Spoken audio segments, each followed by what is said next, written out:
ఆంధ్రప్రదేశ్‌లోని ఒక అత్యంత దారుణమైన సంఘటన. ఇప్పుడు అందరూ కూడా దాన్ని చాలా నిశితంగా అయితే పరిశీలిస్తా ఉన్నారన్నమాట. చాలా ఆశ్చర్యం వ్యక్తం చేస్తా ఉన్నారు. ఆమె ఏ విధంగా చనిపోయింది? పోలీసులు ఆమెని కస్టడీలోకి తీసుకున్న తర్వాత చనిపోవడం ఏంటని చెప్పేసి చాలామంది దాని గురించి చర్చించుకుంటా ఉన్నారు. అంతేకాకుండా విపక్ష పార్టీలు కూడా ఆ కుటుంబ సభ్యులు ఎవరైతే ఉన్నారో వాళ్ళ ఇంటికెళ్ళి పరామర్శిస్తా ఉన్నారు. ఈ కేసుని ఇంకా రేజ్ చేస్తా ఉన్నారన్నమాట. నేను దేని గురించి చెప్తున్నానంటే ఏదైతే కర్నూలు జిల్లాలో గంగమ్మ అని చెప్పేసి ఒక ఆమెని పోలీసులు కస్టడీలో ఎంక్వైరీ చేస్తుండగా చనిపోయిందని చెప్పేసి ఒక వార్త అయితే ఇప్పుడు విపరీతంగా వైరల్ అవుతోంది. దాని గురించి చాలా మంది చర్చించుకుంటా ఉన్నారు. ఎందుకంటే విజయవాడలోనే ఆల్రెడీ ఎవరైతే ఈ కృష్ణతేజ్ అనే వ్యక్తి చనిపోయిన తర్వాత మన ఆంధ్రప్రదేశ్‌లోని ఈ కృష్ణసాయి ఏదైతే కేసు ఉందో, ఈ కేసు ఏ విధంగా ఉందో అదే విధంగా దీన్ని కూడాను పోలుస్తా ఉన్నారన్నమాట. అసలు ఏంటి? ఈ గంగమ్మ అనే ఈ కేసు ఏ విధంగా జరిగింది? అసలు దాని గురించి మనం ఫస్ట్ నుంచి pin to pin, point to point తెలుసుకుందాం. ఫస్ట్ నుంచి తెలుసుకుంటే ఈ కేసులోని అసలు పోలీసులు ఈ గంగమ్మని ఏ విధంగా కస్టడీలోకి తీసుకున్నారనే విషయం మనకి పూర్తిగా అర్థమవుతుంది. అదే విధంగా కస్టడీలో ఉండగానే ఏ విధంగా చనిపోయిందనేది కూడా మనకి ఒక క్లారిటీ వస్తుందన్నమాట. అసలు ఏమైందంటే ఈ గంగమ్మ అనే ఈవిడికి ఒక కొడుకున్నాడన్నమాట. ఈ కొడుకు కనిపించట్లేదని చెప్పేసి ఆవిడ ఏం చేసిందంటే పోలీస్ స్టేషన్‌కెళ్ళి నా కొడుకు మిస్ అయిపోయాడు. ఒక 2 రోజుల నుంచి అయితే కనిపించట్లేదు, ఇంట్లోకి రావట్లేదు అని చెప్పేసి పోలీస్ స్టేషన్‌లో కంప్లెయింట్ చేసింది. పోలీస్ స్టేషన్‌లో కంప్లెయింట్ చేస్తే పోలీసులు ఏం చేశారంటే దాని మీద ఎఫ్ఐఆర్ ఫైల్ చేసి అతని గురించి అయితే పూర్తిగా ఎంక్వైరీ చేశారు. ఎక్కడ కూడా కనిపించలా.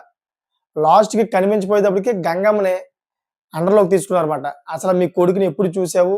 ఎప్పుడు మిస్ అయ్యాడు? అని చెప్పేసి ప్రతీదీ కూడా point to point, pin to pin ప్రతీదీ కూడా ఎంక్వైరీ చేశారు.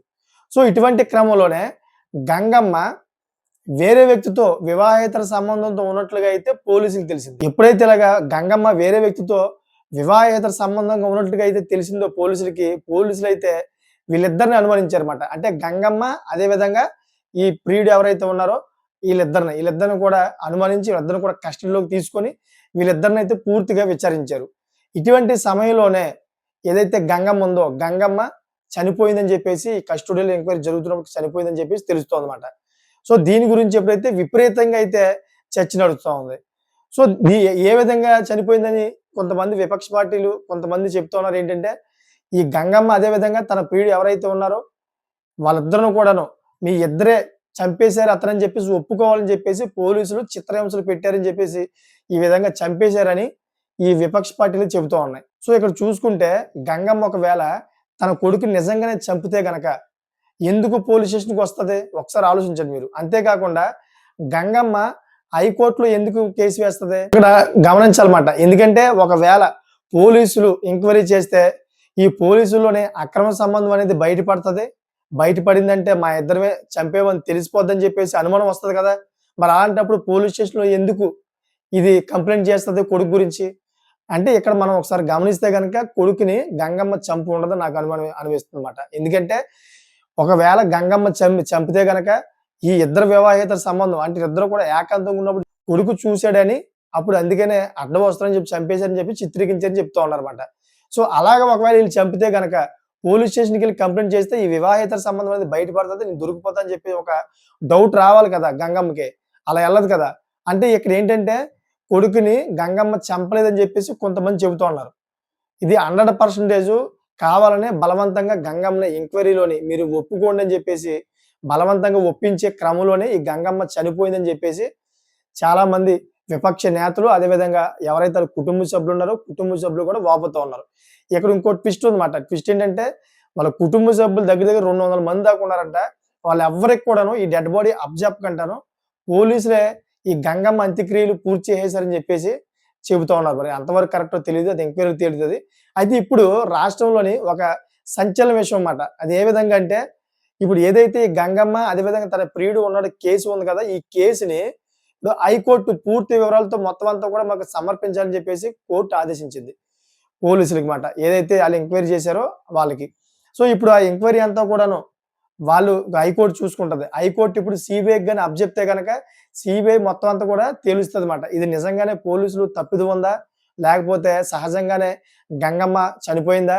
అసలు కొడుకుని ఎవరు చంపారు అనే విషయాలు ప్రతీదీ కూడాను బయటకొస్తది. ఎందుకంటే ఎప్పుడైతే గంగమ్మ కంప్లెయింట్ ఇచ్చిందో గంగమ్మ కంప్లెయింట్ ఇచ్చిన కానించి ఇప్పటి వరకైతే కొడుకు అడ్రెస్ లేడు. అసలు చనిపోయాడా, బతుకున్నాడా అని చెప్పేసి ఎక్కడ కూడా ఎటువంటి ప్రూఫ్ లేదు మాట.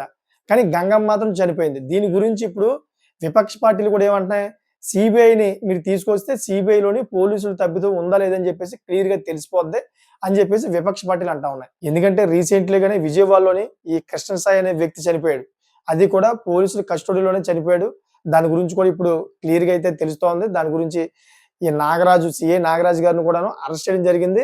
రాజమండ్రి జైలు కూడా తరలించడం జరిగింది. సో, దీంట్లో సీఐ నాగరాజు గారు కూడాను 100% నాదే తప్పిదం. నేనే నా వల్లే చనిపోయాడని చెప్పేసి ఆయన కూడా ఒప్పుకున్నట్లుగా అయితే కొన్ని వార్తలు వస్తా ఉన్నాయి. సో, ఏది ఏమైనా గాని ఇది మరవక ముందే మళ్ళీ ఈ గంగమ్మ అనే వార్తను మళ్ళీ తీసుకొచ్చారు. ఇక్కడ ఎలా ఉందంటే ఇప్పుడు రాష్ట్ర ప్రభుత్వం మీదకి వస్తుంది అటు ఇటు తిరిగి. రాష్ట్ర ప్రభుత్వం ఏదైతే లా అండ్ ఆర్డర్ ఉందో లా అండ్ ఆర్డర్‌ని నిశితంగా పరిశీలించట్లేదు. లా అండ్ ఆర్డర్ వాళ్ళ ఇష్టాసారంగా అయితే నడుపుతా ఉన్నారు పోలీసులు అని చెప్పి ఈ ప్రతిపక్ష పార్టీలకైతే ఒక అవకాశం దొరికిందన్నమాట.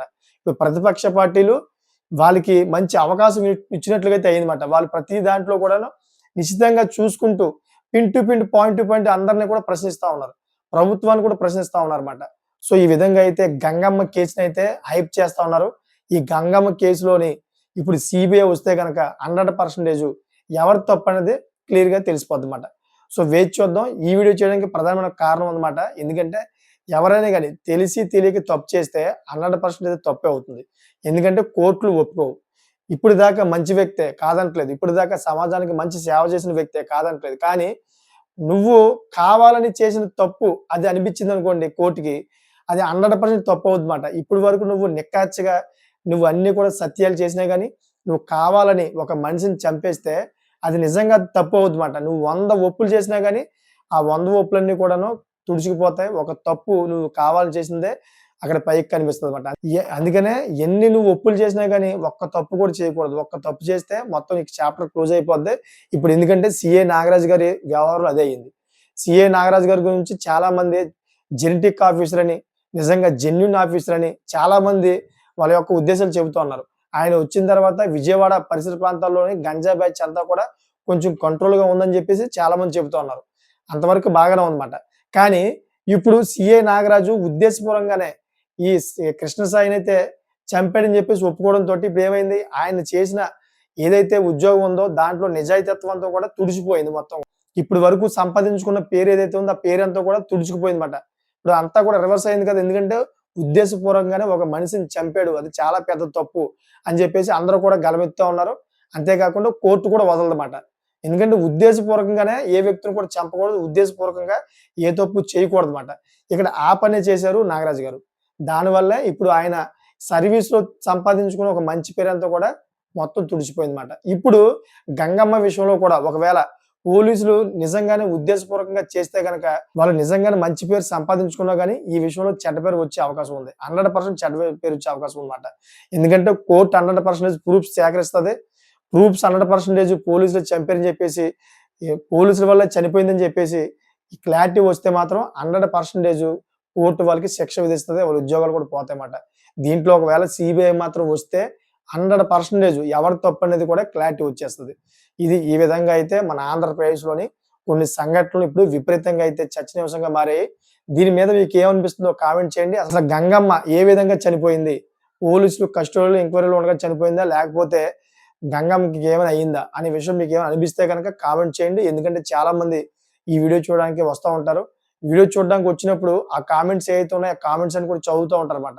అంటే ప్రజలు స్పందన ఏ విధంగా ఉంది? ఈ గంగమ్మ గురించి ప్రజలు ఏ విధంగా అనుకుంటున్నారని చెప్పేసి కామెంట్స్ అన్ని కూడా చదువుతా ఉంటారు. సో, ఇప్పుడు నేను చెప్పే దాంట్లోని వాళ్ళు పాజిటివ్‌నెస్ ఉందా? లేకపోతే నెగెటివ్‌నెస్ ఉందా? అని చెప్పేసి చాలా మంది చూస్తారన్నమాట. అందుకనే మీకేమనిపిస్తుందో అది దాంట్లో రాయండి. అప్పుడు నాకు కూడా తెలుస్తదన్నమాట. గంగమ్మ ఏ విధంగా చనిపోయిందని చెప్పేసి నాకు కూడా తెలుస్తుంది. సో, ఇటువంటి లేటెస్ట్ ఇన్ఫర్మేషన్ ఎప్పటికప్పుడు మీ ముందుకు తీసుకొస్తా ఉంటాను. నా ఛానెల్ సబ్స్క్రైబ్ చేసుకోండి. Thank for watching friends.